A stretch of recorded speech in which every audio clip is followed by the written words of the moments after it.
Bilingual study में आपका most welcome है। जी हाँ दोस्तों, जो 9th का एग्ज़ाम चल रहा है फर्स्ट टर्मिनल का बिहार वाले का, उसका आंसर की लेकर के उपस्थित हूँ। साइंस का पेपर अभी होना बाकी है, तो वीडियो को जल्दी से देख लें। इसी तरह का एक और वीडियो डाला जाएगा। 2 तरह का क्वेश्चन पूछा जाता है, जैसे कि अलग अलग स्कूल में 2 टाइप से क्वेश्चन होता है, तो दोनों तरह के क्वेश्चनों का आंसर बताया जाएगा आपको।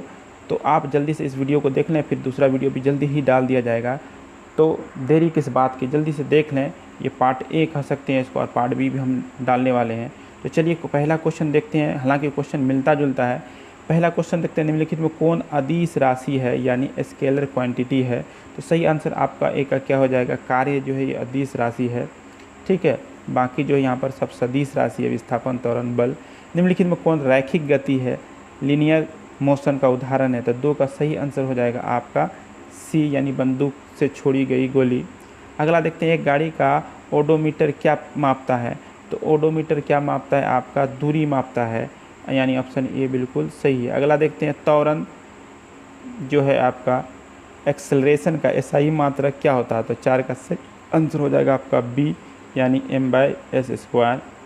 ऑप्शन बी बिल्कुल। विस्थापन में होता है, तो विस्थापन में क्या होता है आपका, सही आंसर हो जाएगा परिमाण एवं दिशा दोनों, यानी ये अदिश सदिश है। अगला, भौतिक राशियाँ कितने प्रकार की होती है। तो भौतिक राशियाँ जो है आपका 2 प्रकार की होती है, सदिश और अदिश। दाब यानी प्रेशर का एसआई मात्रक क्या होता है। तो प्रेशर का एसआई मात्रक क्या होता है आपका Nm-2। अगला देखते हैं, सीजीएस पद्धति में ऊष्मा का मात्रक क्या है। तो ऊष्मा का मात्रक सीजीएस पद्धति में क्या होता है, कैलोरी होता है, यानी ऑप्शन ए बिल्कुल सही है। एसआई पद्धति में क्या होता है, आप लोग कमेंट करके बताएं। 1 फुट को मीटर में व्यक्त करने पर प्राप्तांक आएगा। तो क्या आएगा, सही आंसर हो जाएगा आपका 0.3048 m, यानी मीटर। दूरी समय ग्राफ की ढाल स्लोप जो है गतिमान वस्तु को क्या देती है। तो इसका सही आंसर हो जाएगा आपका डी, चाल देती है। प्रकाश का औसत चाल निम्न में से कौन है। तो प्रकाश का औसत चाल है 3.0 × 10⁸ मीटर पर सेकंड है, यानी ऑप्शन बी जो है आपका बिल्कुल सही है। एक समान त्वरित गतियों के लिए वेग समय ग्राफ होता है। तो वेग समय ग्राफ क्या होता है, सरल रेखा में होता है, यानी ऑप्शन ए यहाँ बिल्कुल सही। ऋणात्मक त्वरण कहलाता है।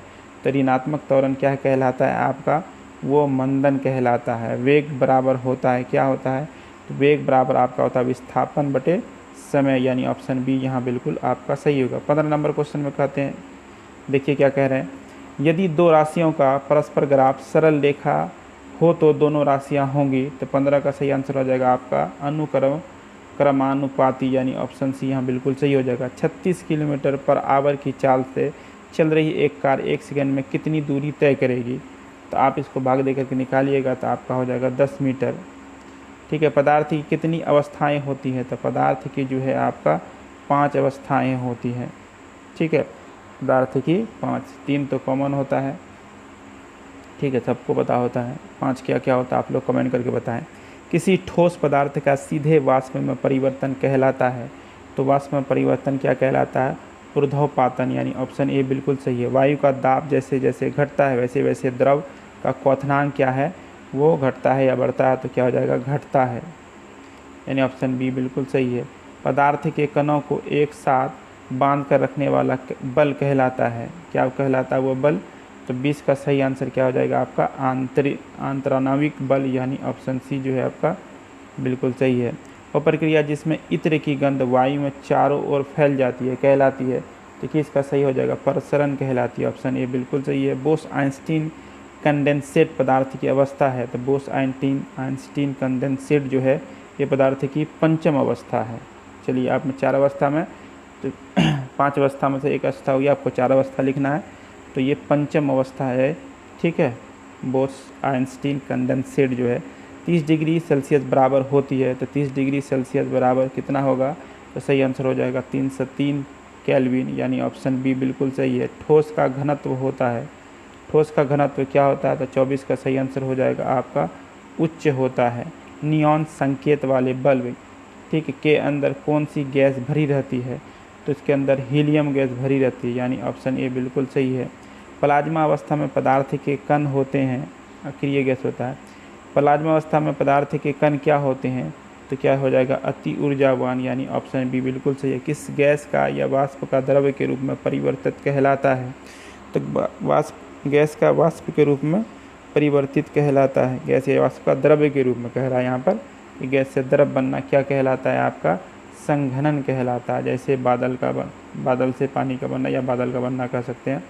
गैसीय पदार्थ की आकृति होती है, तो गैसीय पदार्थ की आकृति जो होती है वो अनिश्चित होती है। जल का क्वथनांक होता है तो 100 डिग्री सेल्सियस, यानी ऑप्शन ए जो है यहाँ बिल्कुल सही है। इजी क्वेश्चन एक तरह से अगर आपने पढ़ा होगा। निम्नांकित में कौन ऊर्ध्वपातन उदाहरण यानी सब्लिमेशन का उदाहरण क्या है? तो इसका सही आंसर हो जाएगा इनमें से सभी जो है ये ऊर्ध्वपातन यानी सब्लिमेशन का, आयोडीन हो, शुष्क बर्फ हो या कपूर हो, सभी है। एक वायुमंडलीय दाब बराबर होता है, तो 31 का सही आंसर आपको हो जाएगा 1.01 × 10⁵ PA, यानी ऑप्शन ए जो है आपका बिल्कुल सही है। पुस्तक द्वारा अधिकृत स्थान इसका क्या कहलाता है? तो 32 का सही आंसर हो जाएगा आपका बी आयतन। कोशिका की खोज सर्वप्रथम किसने की थी? तो कोशिका की खोज सबसे प्रथम रॉबर्ट हुक ने की थी। ऑप्शन बी जो है यहाँ बिल्कुल सही हो जाएगा। अगला देखते हैं, लवक पाया जाता है, तो लवक किस में पाया जाता है? तो 34 का ए हो जाएगा पादप कोशिकाओं में, यानी ऑप्शन ए बिल्कुल सही है। कोशिका का कौन सा अंग ऊर्जा गृह कहलाता है, यानी पावर हाउस कहलाता है? तो आप लोग को पता ही होगा कि माइटोकॉन्ड्रिया जो है ये ऊर्जा गृह या पावर हाउस कहलाता है। डीएनए के क्रियात्मक खंडन को कहते हैं, तो डीएनए के क्रियात्मक खंडन को क्या कहते हैं? जीन कहते हैं, यानी ऑप्शन सी बिल्कुल सही है। अगला देखते हैं, सेंट्रोसोम सहायक है, तो सेंट्रोसोम किस में सहायक? आपका कोशिका विभाजन में। सेंट्रोसोम कोशिका विभाजन में सहायक है, यानी ऑप्शन ए जो है आपका यहाँ बिल्कुल सही है। इनमें से कौन प्रोटीन संश्लेषण के सक्रिय स्थल हैं? तो 38 का सही आंसर हो जाएगा आपका सी राइबोसोम या राइबोसोम, यानी ऑप्शन सी बिल्कुल सही है। पौधा में गैसों का आदान प्रदान किस क्रिया द्वारा होता है? तो पौधा में गैसों का आदान प्रदान जो है ये विसरण की क्रिया द्वारा होता है, यानी ऑप्शन बी बिल्कुल सही है। आपको 40 ही क्वेश्चन बनाना है, इसमें 48 क्वेश्चन है। गुच्छों में पाए जाने वाले राइबोसोमों को क्या कहते हैं? तो गुच्छों में पाए जाने वाले राइबोसोमों को क्या कहते हैं? पॉलीसोम, यानी ऑप्शन ए जो है बिल्कुल सही है। मानव शरीर की कोशिकाओं में क्रोमोसोम की संख्या कितनी होती? 23 जोड़ी, या संख्या पूछ रहा था 46 होगा, जोड़ी पूछता तो 23 होता है, यानी ऑप्शन जो है सी बिल्कुल सही है। कोशिका सिद्धांत का प्रतिपादन किसने किया है? तो कोशिका सिद्धांत का प्रतिपादन स्लाइडेन एवं स्वान ने किया है, यानी ऑप्शन ए बिल्कुल सही है। क्लोरोप्लास्ट के भीतर तलयुक्त गुहा होती है जिसे कहते हैं, क्या कहते हैं उसे? तो सही आंसर हो जाएगा स्ट्रोमा, यानी ऑप्शन सी बिल्कुल सही है। अगला देखते हैं 44 में क्या कह रहा है? 44 में कह रहा है केंद्रिका में संश्लेषण होता है, तो केंद्रिका में संश्लेषण होता है, तो क्या चीज़ का संश्लेषण होता है? तो सही आंसर हो जाएगा आपका आरएनए का, ठीक है, आरएनए का, राइबोन्यूक्लिक एसिड का, डीएनए का। आप लोग फुल फॉर्म बताएं क्या होता है। 45 में कह रहा है वैसी कोशिका जिसमें केंद्रक पूर्ण रूप से विकसित तथा झिल्ली से घिरा होता कहलाता है, तो क्या कहलाता है आपका?